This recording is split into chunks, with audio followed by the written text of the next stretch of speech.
Today's video is about a medical mystery. On May 27, 2022, an anesthesiologist named Dr. Chad Marsden stood inside of an operating room with a nurse, a surgeon, and their unconscious patient. Dr. Marsden worked at the Baylor Scott & White Surgicare Center in Dallas, Texas, and it was his job to make sure patients stayed asleep during surgery and then woke up safely afterward.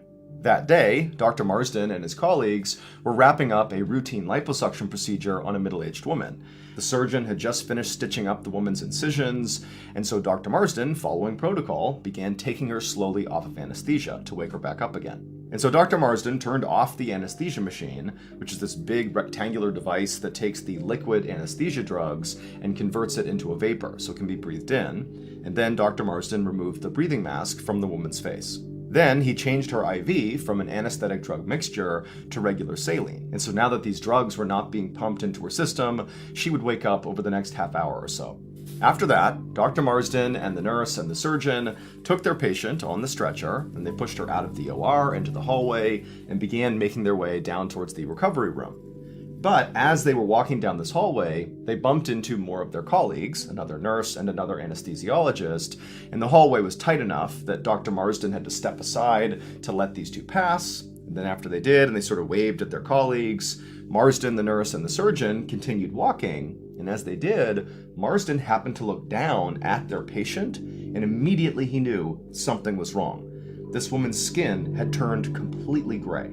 Dr. Marsden was totally caught off guard by this. He looked at her vital sign monitor and saw that her blood pressure, which just moments ago had been normal, was now dangerously high. And then as he's staring at her monitor, her blood pressure plummeted. And then also her oxygen levels fell, and then she began foaming at the mouth. It was clear this woman was going into cardiac arrest, which meant if they didn't act quickly, her heart was going to stop. Now, Dr. Marsden, again, is sort of in shock at how quickly this is happening, but he just jumped into protocol. He began giving the woman chest compressions to make sure blood was flowing to her heart. Meanwhile, the surgeon administered oxygen and blood pressure medication, and the nurse called for an ambulance.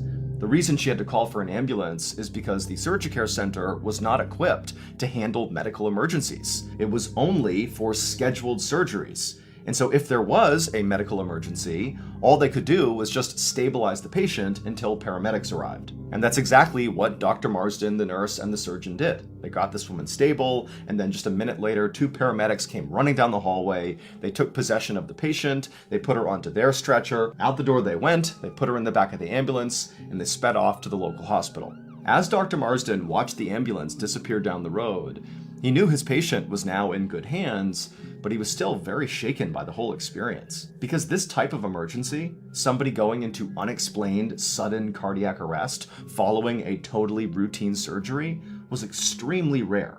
Meaning, for this to happen even just once over the course of somebody's medical career, to have witnessed something like that, was very rare.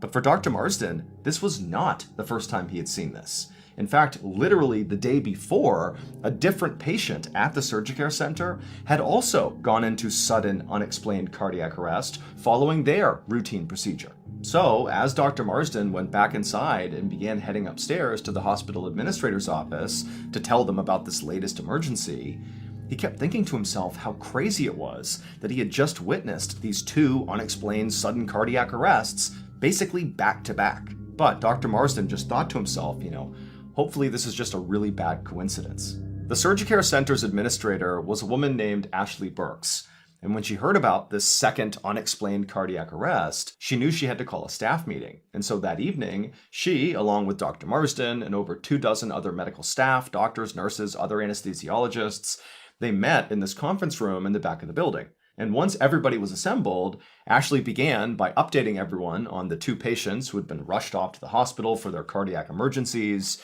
and she said they had stabilized and they'd be okay. But Ashley then said what everybody in the room was thinking, which is sudden unexplained cardiac arrest is so rare, we can't just treat these things like coincidence.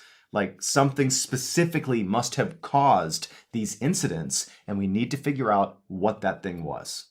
Now, it was possible that the cause or causes behind these incidents were quite simple. Ashley said to the group, the first thing she did was she looked at the two patients' files to see if they had specific drug allergies or medical risk factors that might have been overlooked by staff. But when she looked at their files, neither patient had those risk factors or allergies, so that couldn't have been it. Ashley said she also looked for just a common thread between these two incidents. Like, were the patients doing something similar? Were they in for similar reasons? Were they in the same room?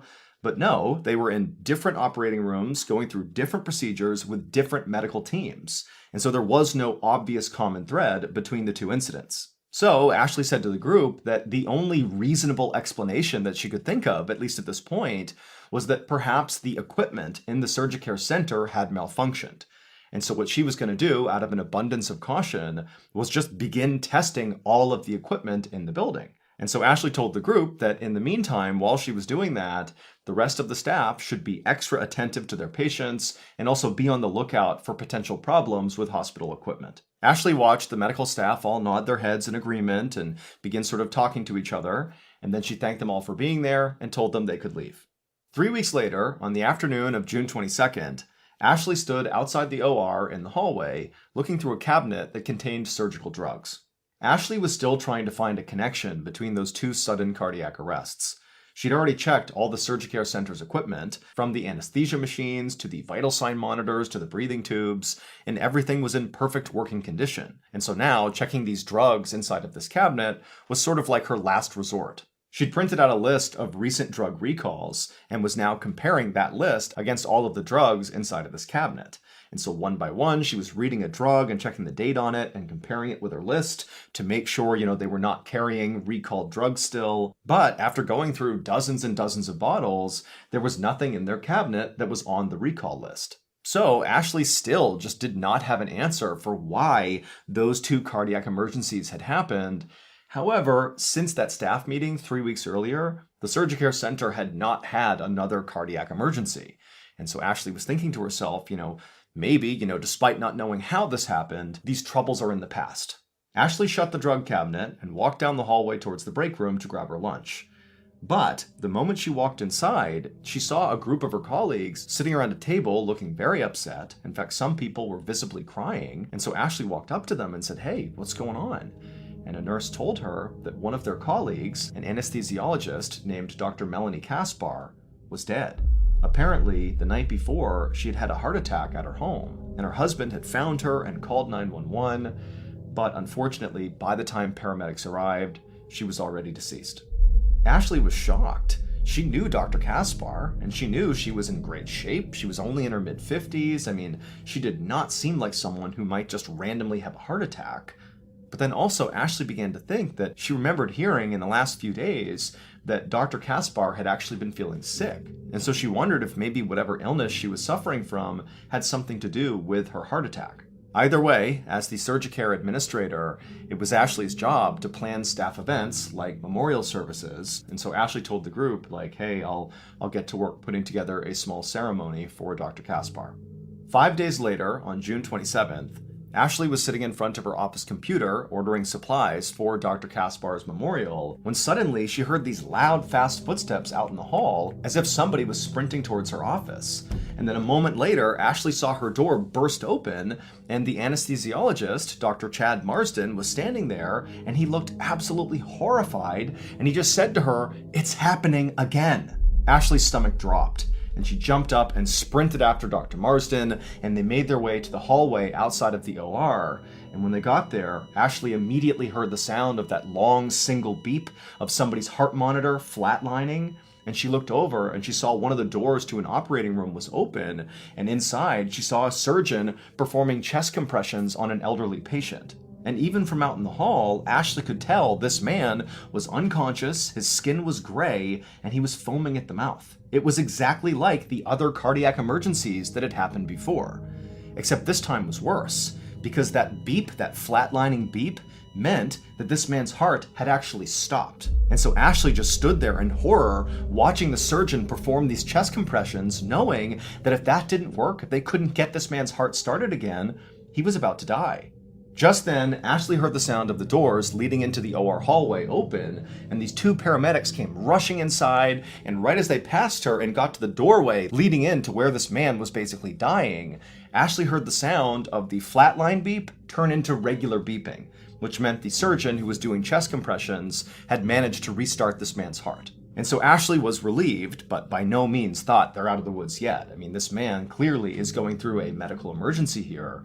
But the paramedics got the man off the OR table, they put him on a stretcher, and they wheeled him away. And so once they were gone, Ashley, Dr. Marsden, and the surgeon who had been doing the chest compressions, they all just looked at each other like, what is going on here? Clearly, there is something causing all these sudden cardiac arrests, but still nobody knew what it was. Ashley just stood there for a moment, feeling absolutely sick to her stomach. If it wasn't the drugs, and if it wasn't the medical equipment that caused these sudden cardiac arrests, then what was it? Well, Ashley was determined to find out.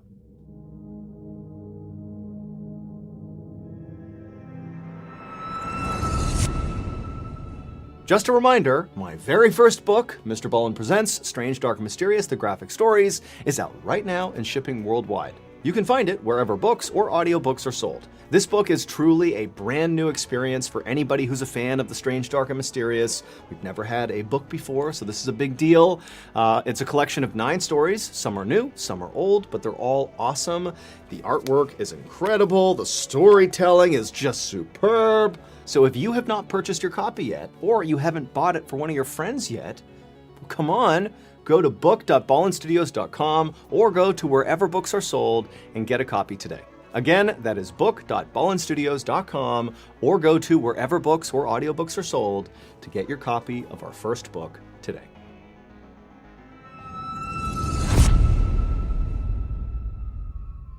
Over the next 2 months, Ashley interviewed and observed every single employee of the Surge Care Center to make sure they really were following their protocol absolutely to a T. And one after another, through her research, she discovered that they all were. They were doing exactly what they were supposed to be doing. So the cardiac arrests could not be chalked up to faulty equipment, recalled drugs, or human error. And yet, the cardiac emergencies kept on happening at the Surge Care Center. There were 3 incidents in July and 4 more incidents in the first 3 weeks of August. And so in total, that made 10 patients at the Surge Care Center who had all gone into sudden unexplained cardiac arrest. Now, none of them had died, but Ashley knew a few of them had been left with permanent heart damage. People were getting seriously injured on her watch. And she felt like, she can't figure out what's going on here. And so it's just a matter of time until somebody does die from one of these cardiac emergencies. And so she was feeling completely overwhelmed and stressed out and desperate until August 24th, when 2 things happened in quick succession. First, in the morning of August 24th, Ashley received a phone call from an officer at the Dallas Police Department. And they told her that the autopsy had been completed on Dr. Melanie Kaspar, the anesthesiologist who had died back in June from a heart attack at her home. And this police officer thought that Ashley really needed to know that her heart attack had not been natural. It was actually caused by an overdose of a drug called bupivacaine. So Ashley knew what bupivacaine was. It was a drug that was basically only used in surgical anesthesia. But Ashley had never heard of anybody abusing this drug or overdosing on it, because bupivacaine does not make you high like morphine or fentanyl does. It's closer to Novocaine. It's like a numbing agent. And so Ashley told the officer how weird it was, the idea that she had died of an overdose of bupivacaine, of all drugs. And the officer agreed with her. But regardless, he thought Ashley should know because he thought it was possible that Dr. Kaspar had gotten the bupivacaine from the Surge Care Center. And so feeling totally confused, Ashley thanked the officer for telling her, then they hung up, and then Ashley walked to the OR hallway to check the drug cabinet where drugs like bupivacaine were stored. But as soon as she entered that hallway, the second thing happened that day. Ashley heard chaos break out inside of an operating room where she knew an 18-year-old boy was undergoing what should have been a routine sinus surgery. And so she watched helplessly as the doors flung open and a nurse came running out into the hall to call an ambulance. And then inside the room, Ashley saw an anesthesiologist performing chest compressions on this boy, and another doctor was administering oxygen and blood pressure medication. It was the same nightmare playing out now for an 11th time. But this time, after the EMTs wheeled this boy away to be driven off to the local hospital, Ashley was so desperate to figure out what was going on here that she just couldn't wait. And so she rounded up a couple of hospital staffers that were nearby, and they went into that operating room, and they checked the medical equipment, they checked the drugs that had been used, they searched the floor for anything that might have had something to do with this. I mean, they even searched the trash can. And in the trash, Ashley found something that the second she saw it, it made her blood run cold. She couldn't believe somebody would do something this awful, or why they would do this. And so she took the thing she found in the trash and she ran out of the operating room and upstairs to call the police. Minutes later, 2 police officers arrived at the Surgicare Center and they saw what Ashley had found in the trash. When they looked at it, they knew they had a very serious situation on their hands. And so right away, they roped off the operating room where this 18-year-old boy had been, and they began looking for evidence inside of there. And then also, they began reviewing the security camera footage from the OR hallway. And as they reviewed this footage, they would find something truly chilling going on in that hallway that totally explained all of the sudden cardiac arrests that had been happening inside the Surgicare Center. This is what they saw on the clearest piece of footage, which was shot 5 days earlier on August 19th. A hospital employee is seen walking down the OR hallway carrying a stack of papers under his arm. He walks past a couple of his colleagues and he arrives in front of this big metallic device that sort of looks like a refrigerator, and he opens it up and he reaches inside and he pulls out a saline IV bag. Now, when he does this, nobody else in the hallway bats an eye because this is a totally normal thing to do. That metal device was a warming machine where saline IV bags were stored to be used during or after surgeries. At any given point, this warmer would contain a few dozen IV bags, and whenever it got low, certain staff members would restock it. But the police watched this footage over and over again, and they saw this employee who walks up to the warmer was not just carrying a stack of papers. He was also hiding something within those papers, his own saline IV bag. And so before this man takes out an IV bag from the warmer, he takes this hidden one and places it in the warmer as well. So he's basically swapped one for one. And this was absolutely bizarre because it was not his job to be restocking the warmer. He shouldn't have been putting anything inside of the warmer. And so about 30 minutes after this employee has placed his own IV bag inside of the warmer, a nurse comes out of the OR, walks down the hallway, opens up the warmer, takes one of the warmed up IV bags, carries it down the hall, goes back into the OR, and minutes later, her patient goes into cardiac arrest. It would turn out that nurse had inadvertently grabbed the saline bag that the male employee had secretly placed just minutes before. And she didn't know that that saline bag is what caused the cardiac arrest. Nobody knew until days later when Ashley is so desperate to figure out why all these patients are going into cardiac arrest that she began searching through the trash, and she would find an empty IV bag, and she would see very clearly there was a little puncture on it, just big enough for a needle. And so after seeing this security footage, the police analyzed that empty IV bag that Ashley had found in the trash with the puncture on it to see exactly what was in that IV that went into the 18-year-old who also went into cardiac arrest. And inside, they found a combination of 3 drugs that when combined are like a biological bomb that will send somebody into cardiac arrest within minutes. They were lidocaine, which is an anesthetic, epinephrine, which is basically pure adrenaline, and crucially, the third drug found was bupivacaine, the anesthetic that Dr. Melanie Kaspar had overdosed on, which caused her to die of a heart attack. And this discovery meant that Dr. Kaspar's death was almost certainly connected to these poisoned IV bags. In the few days before Dr. Kaspar's death, she had been feeling sick and dehydrated. And on the day of her death, she was feeling so unwell at work that, unbeknownst to any of her colleagues, She had taken a saline IV bag from that warmer and brought it home with her to rehydrate herself. But unfortunately, the one that she grabbed was one of the poisoned ones. When paramedics arrived at Dr. Kaspar's home, they found her still with the IV needle in her arm. But at the time, nobody connected her death with all of the cardiac emergencies at the Surgicare Center.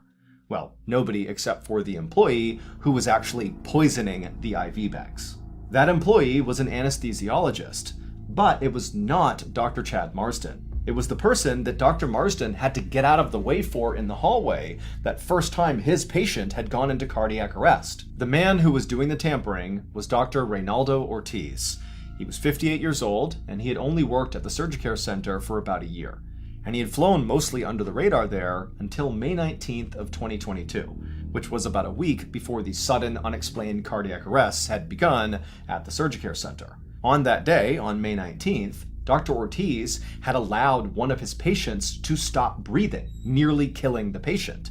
And so as a result of that incident, Dr. Ortiz had been placed under internal investigation by the Surgicare Center, and he was facing the possibility of losing his medical license because of negligence. So to try to avoid losing his medical license, Dr. Ortiz decided he would just try to make all the other doctors look negligent too, taking the attention off of himself. And so he began sabotaging his colleagues' surgeries by injecting those drugs into their patients' IV bags, knowing it would cause cardiac arrest. Now, none of the patients who went into cardiac arrest at the Surgicare Center died.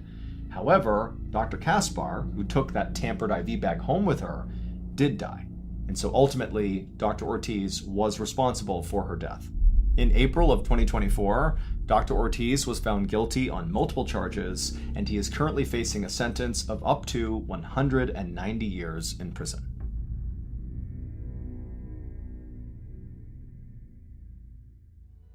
If you don't know this, late last year, we launched a brand new, strange, dark, and mysterious show called Mr. Ballen's Medical Mysteries. And so far, people love it. It is a free weekly show where each week we explore a new, baffling mystery originating from the one place we all can't escape, our own bodies. Topics discussed on the show range from obscure diseases and freak occurrences to totally weird medical mishaps that sometimes result in big, amazing discoveries, and other times result in just unimaginable suffering and death. So, if you're a fan of the strange, dark, and mysterious, then you really ought to give Mr. Ballen's Medical Mysteries a try. To start listening, go look up and follow Mr. Ballen's Medical Mysteries on any podcast platform, and boom, you're in. You got yourself a new weekly show. But if you're super impatient, like I am, and you can't wait a whole week to get a new episode, well, with your Prime membership, you can listen to an entire batch of 8 episodes at once, because we release them 8 at a time on Amazon Music. Also, on Amazon Music, there are no ads. And if all this was not enough to sell you on maybe giving the show a try, I'll play you a sneak peek from our newest episode of Mr. Ballen's Medical Mysteries. Enjoy. A man in his 40s was sitting in a cafe, munching on a ham and cheese sandwich for lunch. Now, usually, the man had more lavish lunches, but today he was in a hurry to get back to work, and this was all the cafe offered. But then, the most wonderful smell filled the air. The man inhaled deeply, enjoying the heavenly aroma of whatever this food was. It smelled like this incredible hot dish. He looked around to see which table the smell was coming from, but as he scanned the restaurant, all he saw were other patrons eating basically simple sandwiches, just like him. And then he remembered, this cafe didn't even serve hot meals. But at the same time, he realized he knew that scent from his childhood. It was the smell of the delicious Spanish fried eggs that his mother used to make, called huevos rotos. This was not the man's first phantom smell. A few weeks ago, his apartment had filled with the amazing aroma of his mother's cooking, completely out of nowhere. But now, in this cafe, just like that time in his apartment, the sweet smell suddenly turned sour. The man could taste something metallic in his mouth, and the foul odor of sour milk lingered in the air, making him gag. And so suddenly, a wave of panic crept over the man. He didn't know why he kept smelling things that weren't there.